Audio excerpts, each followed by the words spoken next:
자, 안녕하십니까. 오늘은 소프트웨어 산업의 작동 원리에 대해서 설명하는 시간을 갖도록 하겠습니다. 최근에 그 소프트웨어하고 관련해서 굉장히 관심들이 뜨거운데, 우리나라에서도 소프트웨어에 대한 중요성은 오래전서부터 강조되어 왔습니다. 근데, 2, 3년 전이죠. 벌써 그 아이폰이 도입된 이후에 우리나라에서 그 소프트웨어 중요성에 대한 논의가 좀 더 심화된 부분이 있고요. 최근에 이제 지경부에서 공생발전형 소프트웨어 생태계 구축 전략이 발표되면서 하여간 요즘 훨씬 더 시끄러운 그런 상황인데요. 정부의 당국자도 마찬가지고 이 공급자도 마찬가지고 소프트웨어 산업이 어떻게 작동되는지를 알아야 거기에 적절한 대응을 할 수 있는 그런 상황인데요. 이 논의는 2008년, 2009년쯤에 독일의 두 명의 교수와 한 명의 실무에 계신 분들이 모여서 워킹 그룹 같은 거를 만들어서 연구를 한 결과의 일부분입니다. 그래서 이분들이 생각할 때는 소프트웨어 분야에서도 특히 패키지 소프트웨어 분야가 어떻게 작동이 되는지를 이제 설명을 하려고 노력을 한 내용 중에 일부분인데요.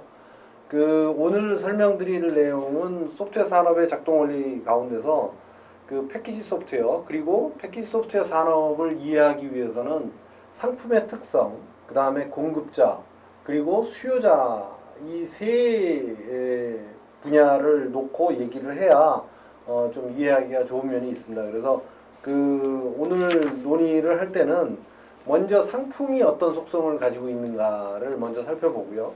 그 다음에 수요자들이 어떤 행태를 보이는가, 이 상품과 관련돼서 보이는 독특한 행태들이 있습니다. 그리고 그런 수요자들의 행태를 보게 되면 공급자들이 어떻게 또 이 전략을 수립하고 해야 될지에 대해서 이제 논의하는 부분들을 포함하고 있습니다. 그래서 세 가지 형태로 이렇게 설명을 드릴 거고요.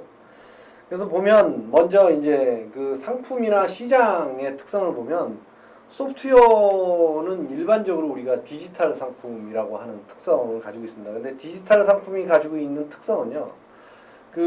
첫 번째 상품을 만들 때 소요되는 비용이 상당히 높습니다. 아주 대표적인 예 중에 하나가 윈도우 95를 개발할 때 실제로 든 비용이 지금 1 빌리언 달러 정도 들었다고 지금 이렇게 전해지고 있는데 1 빌리언 달러면 지금 한 1조 지금 환율로 하면 한 1조 정도 되는 거고요. 근데 지금 사용자들이 윈도우를 사용하기 위해서 지금 내는 비용은 뭐 몇십만 원 정도를 내고 사용을 하죠. 그래서 지금 맞춤형이나 용역형 서비스의 개념에서 생각을 한다면 이 윈도우 같은 상품을 맞춤형이나 용역형으로 개발을 해서 사용할 수는 도저히 없는 그런 상황이고요. 지금 표준형의 상품이기 때문에 이 상품 자체를 우리 이 많은 일반인들이 사용할 수 있는 그런 상황이라고 이렇게 보시면 됩니다. 그리고 이 상품이 가지고 있는 특징은 지금 우리가 이렇게 값싸게 사서 사용할 수 있는 이유는 다른 물리적인 상품과는 다르게 이 상품을 재생산하거나 복제를 하는데 거의 비용이 소요되지 않는다는 또 다른 특징이 있습니다. 이런 것들이 이제 상품의 아주 독특한 특성이 되겠고요. 이러한 특성과 더불어서 나타나는 최근의 현상 중에 하나는 이게 인터넷 소사이어티가 되고 인터넷의 활용이 증가를 하면서 이 소프트웨어를 개발하는 데 소요되는 그런 비용들 내지는 이 소프트웨어를 배포하는 비용 이런 것들이 예전에 비해서는 훨씬 더 줄어드는 그런 성향을 볼 수가 있는데 지금 이미 우리나라도 시작을 했지만 소프트웨어를 전 세계에 분산되어 있는 여러 개발자들에게 개발을 하도록 시켜서 사용을 하는 그런 부분이 있고요. 그 다음에 그렇게 하다 보니까 아까 배포를 하는 요즘엔 소프트웨어가 예전에 CD를 통해서 이렇게 배포하던 방식과는 다르게 그 다음에 배포를 하는 이 주기도 요즘에 보면 굉장히 잦은 주기로 소프트웨어를 이제 업그레이드하는 것들을 보실 수가 있는데 이 전반적으로 소프트웨어를 개발할 때 소요되는 유통에 들어가는 비용이나 소프트웨어를 배포할 때 소요되는 유통에 대한 비용, 이런 것들이 전체적으로 이제 줄어드는, 아주 대폭적으로 줄어드는 현상이 벌어지고, 이 전 세계가 이 평평해지는, 그래서 이 자원을 그 소싱할 때도 마찬가지고요. 이 상품을 배포할 때도 마찬가지고, 전반적으로 비용이 절감되고, 그 다음에 전 세계가 마치 하나의 그 세계와 같이 이렇게 움직이는 그런 현상들을 우리가 볼 수가 있습니다. 그리고 그 모두의 제가 그 이 강의에서는 그 패키지 소프트웨어를 중심으로 설명을 드린다고 했는데, 지금 두 가지 우리가 크게 대별을 하면 용역형 서비스, 용역형 내지는 맞춤형 소프트웨어 내지는 용역형 서비스라고 이렇게 얘기하는 부분과 패키지 소프트웨어 이렇게 크게 양분을 하게 되면, 이 그림에서 보는 왼쪽 밑에 있는 경우는 이 상품 자체가 판매할 수 있는 이 상품의 속성은 서비스 내지는 상품 내지 서비스의 속성은 투입되는 사람과 아주 정비례해서 그것에 맞는 상응하는 대가를 받는다는 속성을 가지고 있고요. 아까 그 디지털 상품의 속성을 말씀드렸습니다만은 초기에 투입되는 아니면 투자되는 비용은 굉장히 높지만 일단 그 상품 자체가 굉장히 경쟁력이 있을 경우에는 굉장히 많은 개수를 팔 수가 있고, 그렇게 해서 그 상품성도 높고 수입도 굉장히 많은 그런 그 효익을 누릴 수가 있는 것이 패키지 상품이라고 볼 수가 있는데요. 이 중가운데 보면 이제 엔터프라이즈 솔루션에서 최근에 그 보시면 그 엔터프라이즈 리소스 플래닝이라고 하는 ERP를 중심으로 해서 보면 이것들은 상품의 속성도 가지고 있지만 이 상품을 사용하기 위해서는 용역이 추가로 투입이 돼서 상품을 임플레멘테이션에서만 해야만 쓸 수 있는 그런 유형의 상품들을 얘기를 하는 건데요. 지금 오늘 얘기하는 그런 상품은 지금 패키지드 매스 마켓 소프트웨어를 중심으로 해서 이렇게 논의를 드리겠습니다. 그리고 이 상품이 가지고 있는 특성을 그 프로페셔널 서비스하고 비교를 해서 보시면 그 한계 비용이라고 하는 게 거의 그 제로에 가깝다는 얘기는 추가로 생산하는 데 소요되는 비용이 거의 들지 않는다는 얘기를 하고요. 그 다음에 프로페셔널 서비스 같은 경우에는 추가로 상품을 만들거나 서비스를 제공하기 위해서는 그만큼 투입되는 인력이 늘어나야 되는 그런 속성을 가지고 있기 때문에 비용이 거의 일정한 비율로 계속 유지가 된다는 특성을 가지고 있고요. 그 다음에 시장의 특성을 보게 되면 소프트웨어 상품과 같은 경우에는 이 특정 상품에 매우 이제 집중이 되고 있는 그런 특성. 그래서 이 상품 하나가 월드와이드하게 전 세계적으로 판매할 수 있는 그런 속성을 가지고 있는 반면에 그 서비스 상품은 지역과 연관이 돼 있고 시장 자체도 굉장히 잘게 쪼개져서 이렇게 그 조성이 되는 그런 모습을 볼 수가 있습니다. 그리고 고객과의 관계를 보시게 되면 그 상품의 경우는 일대 소수 아니면 일대 다수. 그래서 지금 계속해서 윈도우나 오피스 같은 경우, 오피스 상품 같은 경우에는 그 독점 문제가 계속 제기가 되기는 하지만 이 상품이 이미 거의 독점적인 지위를 누리고 있는 이런 상품으로서 그 굉장히 많은 사람에게 이 판매를 하는 그런 상황을 볼 수가 있고, 고객과 그의 관계가 서비스 같은 경우에는 1대1의 관계를 유지하고 그 고객별로 서비스를 만들어서 제공을 해야 되는 그런 특성을 가지고 있고요. 그 다음에 이 상품에서 경쟁력을 가지기 위해서 굉장히 중요한 부분은 소프트웨어 상품의 경우에는 시장의 점유율, 그러니까 그 설치 개수에 따라서 수익이 정해지죠. 수입이 정해지고 원가는 거의 동일한 상황이기 때문에 얼마만큼 많은 시장 점유를 하느냐에 따라서 결국은 수입이 결정지어지는, 그리고 수익이 결정지는 그런 상황을 얘기하고요. 그 다음에 프로페셔널 서비스 같은 경우에는 용량이나 인력 같은 경우에도 그 굉장히 관리를 잘 해야만 수익을 낼 수 있는 그런 상황이고, 그래서 경영에서 굉장히 중요한 거는 소프트웨어 상품과 같은 경우에는 어떤 전략을 가지고 이 상품을 개발을 하느냐, 그 다음에 이 상품을 어떻게 마케팅하고 사전 계획에서부터 시작해서 물건을 판매하는 단계, 그 다음에 인력을 어떻게 관리하는가 하는 것이 이제 프라이어리티 상으로 보면 전략이 굉장히 중요한 속성을 가지고 있고요. 그 다음에 프로페셔널 서비스 같은 경우에는 인력의 관리가 아주 핵심 그 수입의 기반이 되기 때문에 그 인력이 기반인 인력이 아주 중요한 그런 특성을 가지고 있고 소프트웨어 개발과 관련된 부분들이 두 번째, 마케팅과 영업은 이 세 번째의 특성을 그렇게 보이고 있습니다. 그래서 지금 이 프로덕트 라인 에코노믹스에서 얘기하는 경우에는 지금 여기 그래프 왼쪽 편에서 보시면 이 소프트웨어를 이거는 이제 소프트웨어 라인 프로덕트 라인 에코노믹스라고 하는 것은 어떻게 이 그러니까 특정 소프트웨어를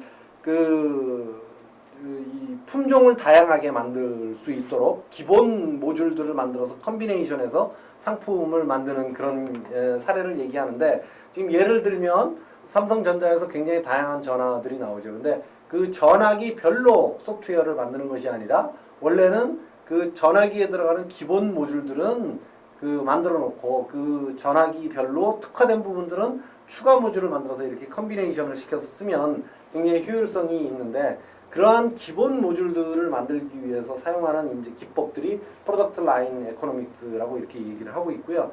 그러기 위해서는 초기에 상품을 만들 때 왼쪽 부분에 있는 것처럼 그 용역형으로 하면 지금 이 그 리니어한 그 왼쪽에서부터 오른쪽으로 올라가는 사선을 따라서 비용이 증가하는 특성을 가지고 있지만 이 상품을 만들 경우에는 왼쪽에서 볼 수 있는 바와 같이 훨씬 더 많은 비용이 들어가고 그게 어느 시점을 지나서 물건을 판매하는 상황을 보면 어느 시점을 지나면 그 이후부터는 그 코스트가 굉장히 많이 세이밍이 되고 그 다음에 이윤이 늘어나는 그런 특성을 가지고 있는 것이 이 소프트웨어라고 하는 상품, 디지털 상품의 특성이 되겠습니다. 그 다음에 이런 상품에 대해서 소비자들이 하는 행태를 보시게 되면 소비자들은 일반적으로 그 세 가지로 이렇게 그 표현할 수가 있는데요. 첫 번째는 네트워크 효과의 영향을 많이 받고 두 번째는 펭귄 효과, 세 번째는 그 아서 모델이라고 하는 것이 이제 그 이 수요자의 행태를 설명해 주는 이론으로 우리가 사용을 할 수가 있는데 네트워크 효과라고 하는 것은 특정 상품을 사용하는 사람이 많이 늘어나면 늘어날수록 우리가 이 네트워크 효과의 가장 대표적인 사례로 들 수 있는 게 전화를 네트워크 효과가 아주 크게 작용하는 상품이라고 들 수 있는데 전화라고 하는 것은 혼자서 사용할 경우에는 효용이 전혀 없는 상품이죠. 근데 이용자가 늘어날수록 효용이 늘어나는 이런 상품들을 이제 네트워크 효과가 있는 상품이라고 얘기를 하고요. 그런 네트워크 효과가 나타나는 이 소프트웨어들을 보게 되면 지금 우리가 사용하고 있는 오피스 프로그램 같은 경우에는 이 동일한 오피스 프로그램을 사용하는 사람들끼리 자료를 교환하기가 쉽다든가 아니면 우리가 소프트웨어를 사용하다가 모를 경우에 옆 사람한테 이렇게 좀 물어보면 쉽게 이렇게 배울 수가 있죠. 그래서 최근에 아이폰과 관련된 것도 보면 아이폰을 여러 번 구매해 보신 분들은 아이폰의 설명서가 보통 한 장밖에 없죠. 근데 그 안에 설명이 들어가 있는 게 아니라 대부분 이 상품을 이미 사용해 본 사람들, 옆 사람한테 이제 견문질을 해서 배우는 경우들이 많고요. 그 다음에 관련되어 있는 전문가들을 지금 이 네트워크 효과가 있을 경우에는 구하기가 쉽고요. 그래서 예를 들어서 국내에는 지금 ERP 시장을 보면 대기업 같은 경우에는 ERP 시장에서는 SAP나 오라클 같은 경우가 시장을 거의 점령하고 있다고 볼 수가 있는데 전 세계에 지금 3위, 4위 하고 있는 소프트웨어들이 있습니다. 근데 국내에 들어오지 못하는 이유는 그것과 관련된 그 컨설턴트들을 구할 수가 없기 때문에 이 상품이 들어올 수가 없는 그런 특성을 보이고 있고요.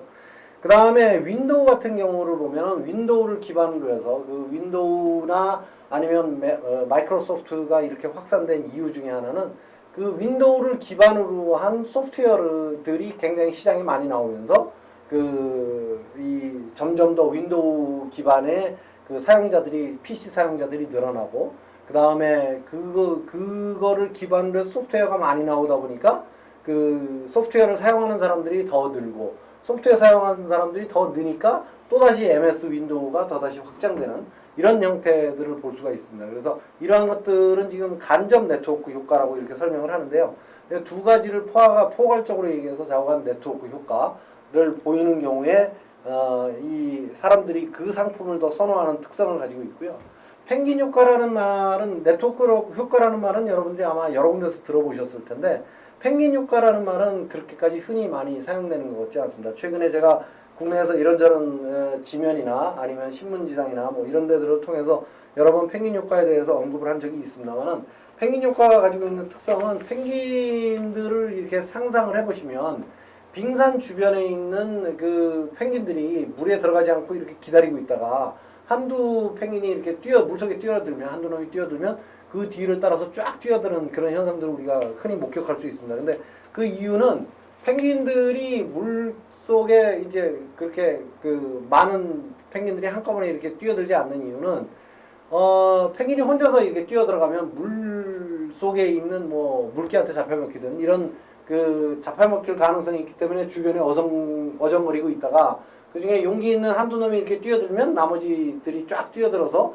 그 죽을 가능성을 줄여주는 그런 효과들을 가리켜서 이제 펭귄 효과라고 이렇게 얘기를 하는데 소프트웨어에서 보면 소프트웨어를 내가 만약에 샀는데 그 소프트웨어를 다른 사람이 사용하지 않으면 그 지금 아까 말씀드렸던 바와 같이 네트워크 효과를 누릴 수가 없는 그런 상황에 도달하기 때문에 사람들이 처음에 특정 소프트웨어가 나오면 그 소프트웨어를 사기를 굉장히 꺼리는 그랬다가 그 소프트웨어가 사회에서 회자가 돼서 그 소프트웨어 좋더라 이런 얘기들이 많이 나오고 그 다음에 레퍼런스들이 많이 생기면 그 소프트웨어를 많은 사람들이 사서 사용하는 그런 효과를 우리가 펭귄 효과라고 이렇게 볼 수가 있습니다. 그래서 이 두 가지 효과가 서로가 이렇게 묶여서 작용하는 것이 이제 수요자들의 행태라고 볼 수가 있고요.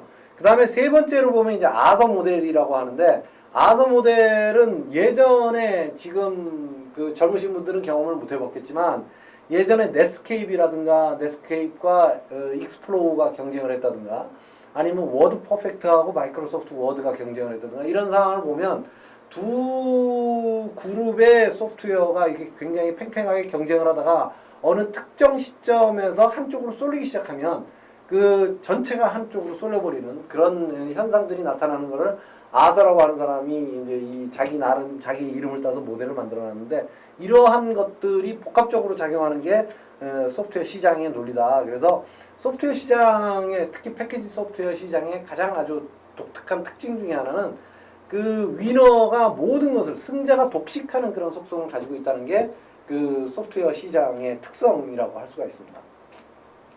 그래서 아까 말씀드렸다시피 신규 이용자가 증가하면 네트워크의 가치가 상승하고 그 네트워크 가치가 상승하면 다시 신규 이용자가 증가하는 이거는 아주 그 단순하게 예를 들면 아까 말씀드린 바와 같이 전화를 예를 들어서 보면 될 수가 있고요.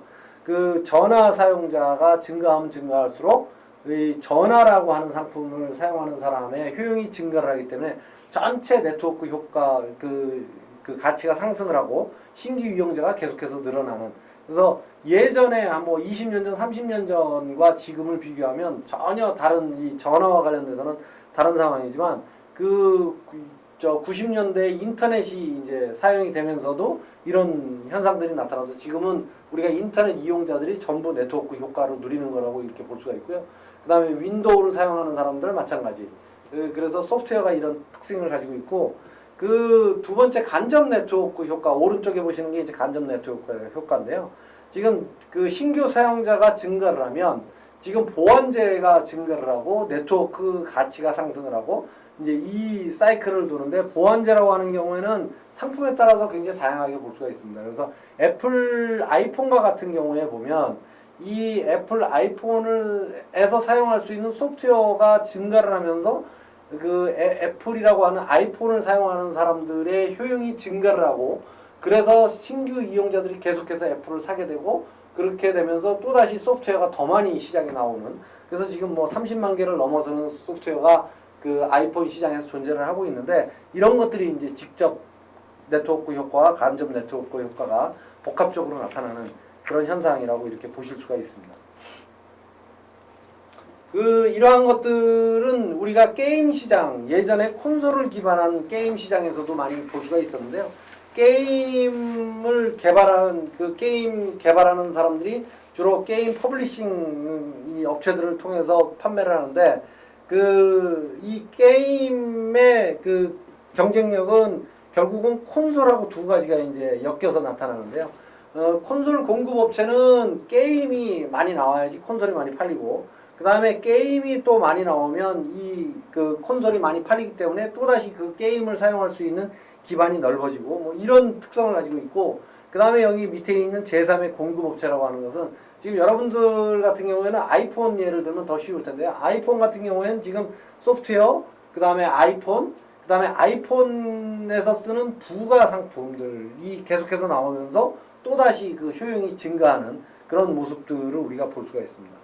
그래서 지금 그 수요자의 특징까지를 보여드렸고요. 그래서 상품이 가지고 있는 특징, 그 다음에 수요자들의 행태에서 볼 수 있는 특징을 기반으로 해서 공급자들이 어떤 특성들을 또 가지고 있느냐, 아니면 공급자들이 어떤 전략을 구사해야 하느냐를 지금 보시게 되면, 지금 이 연구를 하신 세 분이 주장하는 바로는 지금 원래 산업혁명이라는 게 1차, 2차, 3차 산업혁명을 지금 겪고 있는데, 그 1차 산업혁명은 그 지금 1780년대에서부터 1840년대까지 이렇게 해서 나타난 그 첫 번째 산업혁명인데요. 증기기관이나 철도 같은 이런 물리적인 상품을 개발을 하면서 이 훨씬 더 많은 그 힘을 그 동력을 얻는 그런 상품을 얘기를 했고요. 그 다음에 두 번째 저 산업혁명은 이 분업화와 자동화를 통해서 이 상품을 대량으로 생산할 수 있는 그런 체제가 이루어진 것을 얘기를 하고, 지금 3차 산업혁명이라는 것은 지금 인터넷이나 이런 것들이 나오면서 지금 정보 집약적인 상품의 대량 생산, 그러니까 정보 집약적인 상품의 분업화 전문화가 가능하게 됐고, 지금 이 정보 집약적인 상품도 대량 생산이 가능한 이런 상황으로 왔다는 것들이 이 사람들의 이제 주장인데, 상당히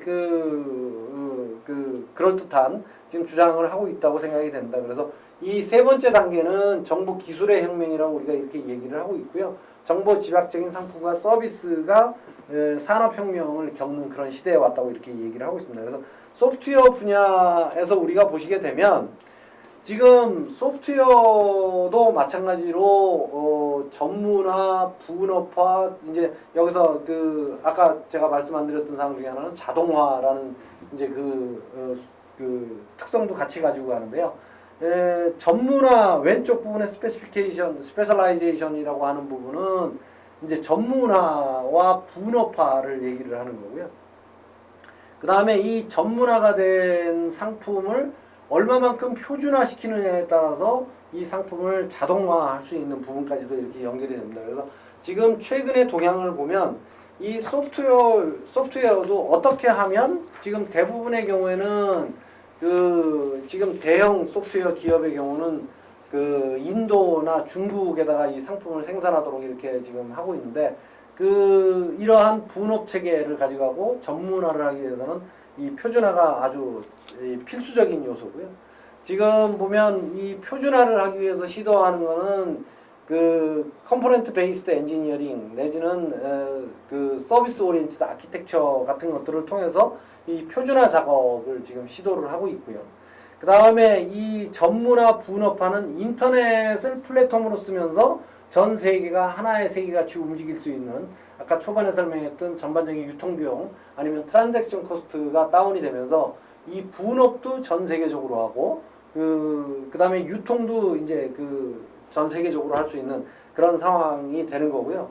그 다음에 이 최근에 나타난 현상 중에 하나는 소프트웨어 개발하는 방법론 차원에서도 모델 드리븐 엔지니어링을 통해서 어떻게 하면 소프트웨어 개발 단계도 자동화를 시킬 수 있는가 하는 것들을 이렇게 추진을 하고 있습니다. 그래서 이 부분에 대해서는 이 사람들이 2008년에 1판을 낼 때는 이 부분에 대해서 굉장히 강력하게 강조를 했었는데, 2011년 올해 4월에 2판이 나오면서는 이 부분을 자기네 책에서 삭제를 했어요. 근데 제 생각에는 아직도 이 주장 자체는 유효한 거고요. 이것이 얼마만큼 현실화가 되느냐 하는 문제는 지금 서비스 오리엔티드 아키텍처에 대한 사람들의 활용도 내지는 활용, 그리고 이것이 어떻게 발전해 나가는가 하는 것과, 그 다음에 모델 드리븐 엔지니어링, 지금 인베디드 소프트웨어 같은 경우에는 모델 드리븐 엔지니어링을 굉장히 많이 쓰고 있는데 국내에서는 별로 사용을 안 하고 있죠. 그래서 모델 드리븐 엔지니어링을 활용을 할 경우에는 모델을 잘 만들어 놓으면 코딩은 자동으로 하고자 하는 그 시도들을 하고 있는데 아직까지는 80%에서 85% 정도까지밖에 안 된다고 이렇게 얘기하고 있지만 아직은 좀 더 기다려봐야 되는 그런 상황인 것 같고요. 몇 년, 한 뭐 4, 5년 내에는 지금 이 상황이 결판이 어느 정도 나겠는가, 나지 않겠는가 이렇게 생각은 듭니다. 근데 아직은 좀 더 기다려봐야 될 것이라고 생각이 들고 방향 자체는 소프트웨어 산업도 우리가 지금 소프트웨어 산업이라고 하는 게 시작된 지가 1969년에 처음으로 소프트웨어를 하드웨어에서 분리하면서 소프트웨어 산업이라는 것이 이제 생겨났지만 그 산업이 뭐 70년, 80년, 90년, 2001년 뭐 기껏해야 40년, 50년밖에 안 되는 그 산업인데 다른 산업에 비하면 굉장히 짧은 그 기간을 가지고 있지만 굉장히 빠른 속도로 변하고 있는 그런 특성을 가지고 있습니다. 그래서 지금 그 내용은 지금 말씀드린 바 모두에 말씀드린 바와 같이 세 분, 북스만이라고 하는 분이 이제 다름슈타트 공대에 그 경영학을 하시는 분이고, 그다음에 헤스라고 하는 분이 이제 뮌헨 대학에 있는 분이고, 그다음에 이 디펜바크라고 하는 분은 이 그 현업에 계신 분인데 이 셋이서 연구한 결과를 근간으로 해서 이제 2008년에 발간한 책에 있는 내용 중에 상품에 대한 특성, 수요자의 특성, 공급자의 특성을 기반으로 해서 이 내용을 설명드렸습니다. 자, 감사합니다.